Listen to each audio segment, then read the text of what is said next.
Bom dia, amados irmãos, irmãs e amigos. Hoje, segundo dia da semana, já a última semana do mês de junho. Amados irmãos, queridos, a palavra do nosso Deus é muito franca. A palavra do nosso Deus, ela sempre nos traz uma exortação, uma direção, é correção. Quando Deus corrige, porque a gente entre no caminho certo, entre na vereda correta. Então isso que representa a correção. Mas vamos ler o texto aqui, até o versículo 7, do 1 ao 7, a gente vai comentar. Portanto, nós também, pois que estamos rodeados de uma tão grande nuvem de testemunhas, deixemos todo embaraço e pecado que de perto nos rodeia, corramos com paciência a carreira que nos está proposta. Olhando para Jesus, o autor, consumador da fé, o qual, pelo gozo lhe estava proposto, suportar a cruz, desprezando a afronta, assentando à destra do trono de Deus. Considerai, pois, aquele que suportou nas condições dos pecadores contra si mesmo, para que não enfraqueçais, desfalecendo em vossos ânimos. Ainda não resistisse até o sangue, combatendo contra o pecado. Já vos esquecestes da exortação que argumenta convosco como filhos. Filhos meus, não desprezes a correção do Senhor e não desmaies quando fores repreendidos. Porque o Senhor corrige o que ama e açoita qualquer que recebe por filho. Se suportais a correção, Deus os trata como filhos. Porque que filho há a quem o Pai não corrige? Amados, pelo primeiro ponto aqui que nós precisamos ver,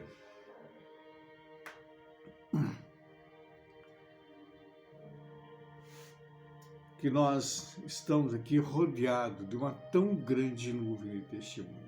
Tão grande nuvem de testemunho. Não há nada que o homem possa fazer que esteja oculto, escondido. Não tem como se esconder. Ainda que tu vá lá no fundo de uma caverna, ali estão os olhos dessas testemunhas. Vá lá para o fundo do oceano, pega ali um submarino, vai mais para o fundo do oceano. Ali estão diante dos olhos dessas testemunhas. Não há nada que possa esconder, queridos. Por isso que a palavra diz, é muito clara, que nós temos que correr do pecado, que o pecado embaraça o caminho, o pecado ofusca a visão, o pecado faz com que venhamos a perder direção. Amados irmãos, aqui o autor dos Hebreus está direcionando a uma igreja. E hoje as igrejas não estão diferente. Nós vemos o que está acontecendo hoje, tem prostituição no altar.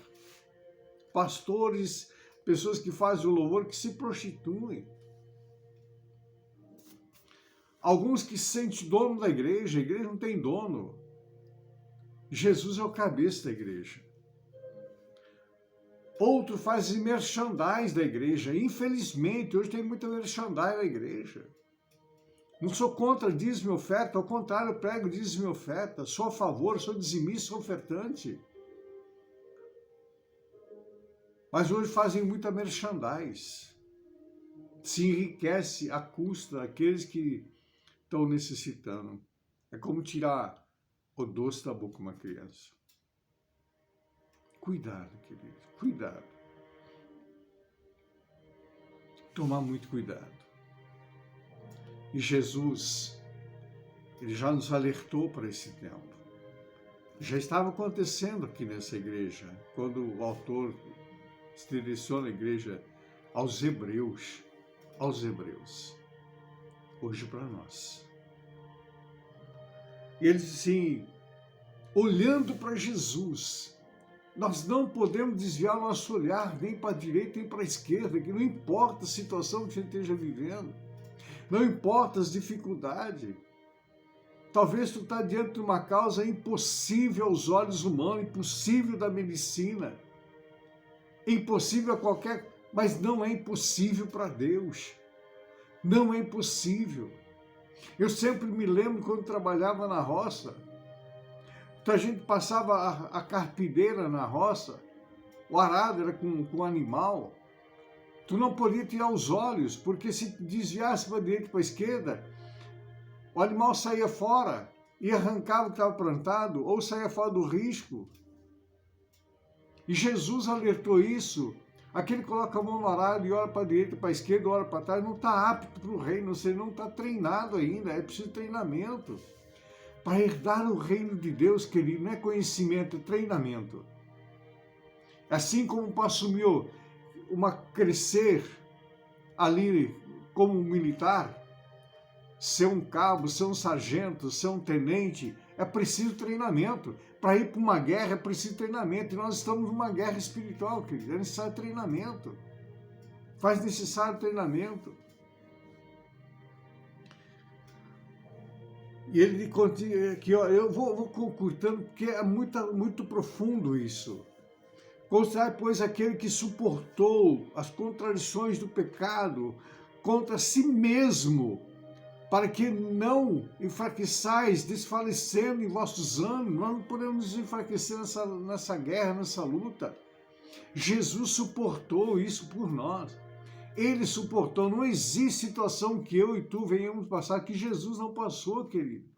Eu tenho falado disso constantemente. Eu tenho citado isso constantemente. Ele diz aí, não suportais, não resistais ainda até o sangue. É necessário resistir, querido. É resistência. Ele está numa guerra. Está dentro de uma batalha. E é necessário resistir. Resistir até o sangue.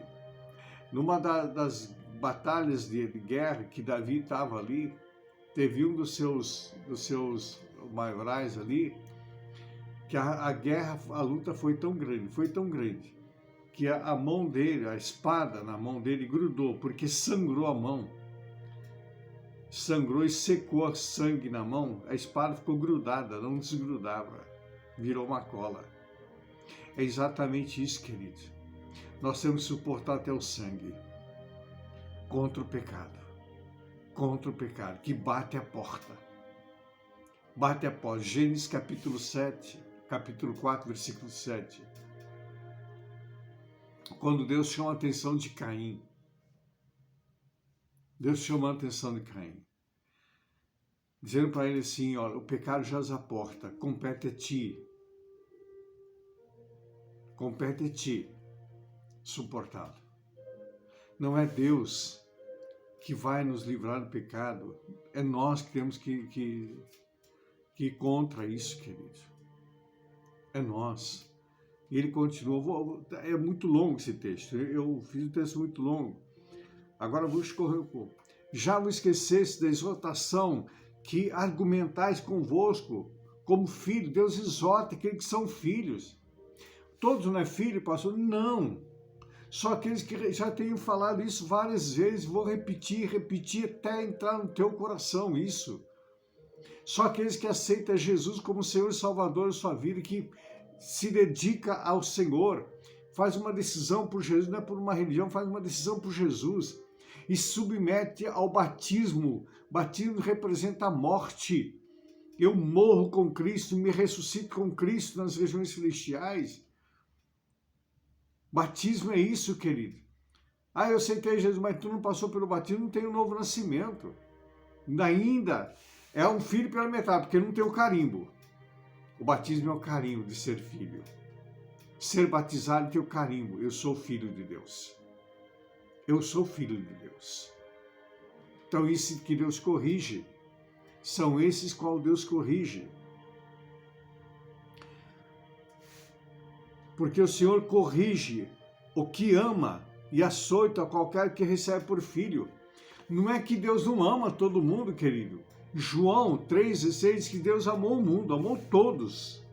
Agora aqui, aqueles que amam a Deus, Deus corrige ele. O filho que ama o pai, o pai corrige. Agora o filho que não ama, que não está nem aí, pai, como é que o pai vai corrigir se ele não aceita correção? Então, veja bem, querido, aqueles que ele tem por filho, ele recebe por filho. Aquele que aceitou Jesus, fez a lição pelo batismo. Se suportais a correção, Deus vos trata como filho, porque que é o filho a que o pai não corrija. Se suportais a correção, Deus vos trata como filhos. Porque que filho há a que o pai não corrija? Quando eu aceito correção, querido, o Senhor me aceita como filho. Não é que Deus vai descer aqui e te corrigir, Ele vai usar os pastores, os bispos. Sou pastor, mas sou corrigido muitas vezes, querido. Estou debaixo de autoridade. O bispo, ele é corrigido muitas vezes pelo apóstolo. Está debaixo de autoridade. A hierarquia não foi o homem que colocou, foi o próprio Deus. Ele que estabeleceu a hierarquia. E é necessário obedecer a hierarquia, suportar a correção do Senhor. Eu vou encerrar aqui, querido, que é muito prolongado, muito profundo esse texto. Mas quero te desafiar, leia aqui Hebreus 12 e medite na palavra. Que o Senhor te abençoe e te guarde. Que o Senhor levante seu rosto sobre ti e tenha misericórdia de ti. Sobre ti se levante teu rosto e te dê a paz. Tenham todos uma semana ricamente vitoriosa, uma semana de portas abertas, uma semana de resposta de oração, em nome do Senhor Jesus.